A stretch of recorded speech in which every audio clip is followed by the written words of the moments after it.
Olá, amiguinho. Hoje nós vamos falar de um tema bastante importante, né? Nesse mundo moderno é impossível você viver sem pilhas, sem baterias, alumínio anodizado, uma série de coisas no mundo moderno envolvem a química. Então nessa e na próxima aula nós vamos tratar de pilha e de eletrólise.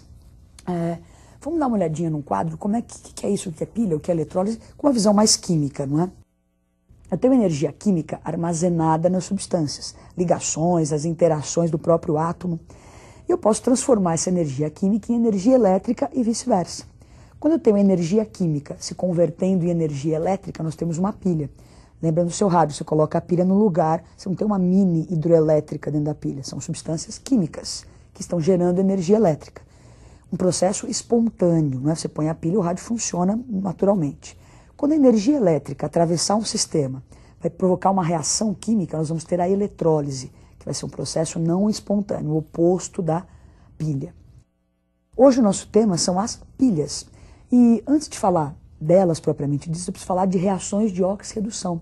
Você se lembra, nós tivemos aulinha de reação de óxido-redução? São reações que acontecem com troca de elétrons, né? Alguém doando, oxidando, alguém recebendo, reduzindo.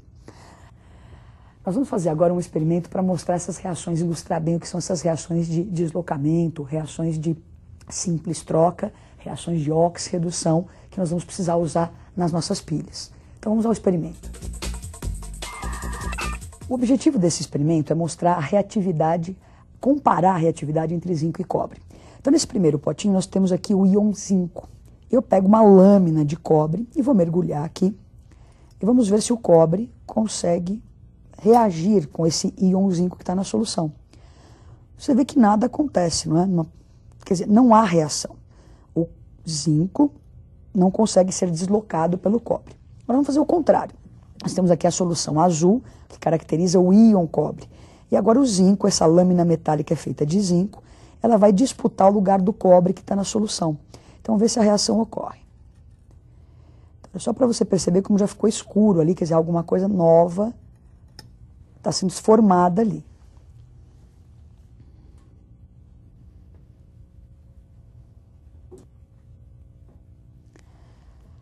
Bom, agora passou um tempinho, não é? Nós vamos ver o que aconteceu aqui mais de perto.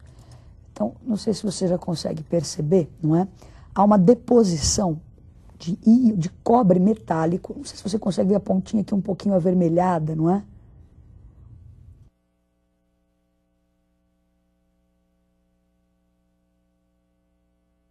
Daí o que acontece? Então nós vamos fazer o seguinte, passando a mão aqui, olha, você vê que é só uma camada superficial que nós temos aqui. Então a reação ocorre, essa lâmina de zinco, não é? Ela consegue reduzir o cobre. Então está na minha mão é cobre metálico, eu acho que não vai se formar um fio de cobre aqui, não é? Mas é o cobre metálico. Então nós estamos provando que o zinco é mais reativo que o cobre, ele consegue deslocar o cobre. Bom, nós não conseguimos enxergar os íons que estão na solução. Então você viu a experimentação, você viu que formou cobre metálico. Mas para você entender melhor o que acontece lá interiormente com os íons, nós vamos fazer uma tela para você observar isso. Então você observa ali que estava a barra de zinco mergulhada numa solução de íon cobre.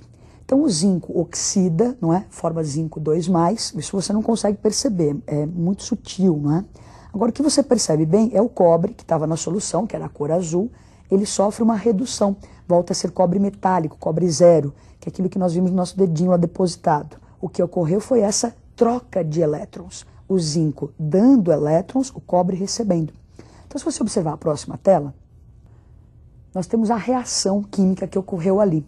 Então nós tínhamos o zinco sólido, uma barra metálica com NOx com a carga zero, o íon cobre 2+, nadando em solução, carga 2+, o que nós temos no lado do produto? O zinco 2+, e o cobre metálico. Então o zinco foi de 0 para +2, oxidou, doou elétrons. Doou para quem? Para o cobre.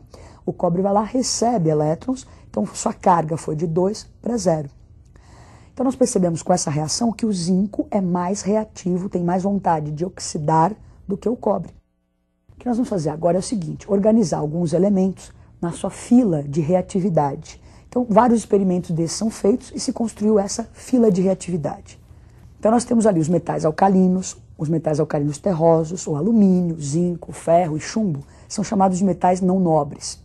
O hidrogênio não é metal, mas às vezes o ácido, né, libera H+, então o hidrogênio estaria disputando com esses metais a reatividade. E cobre, prata, platina e ouro seriam chamados de metais nobres, menos reativos que o hidrogênio.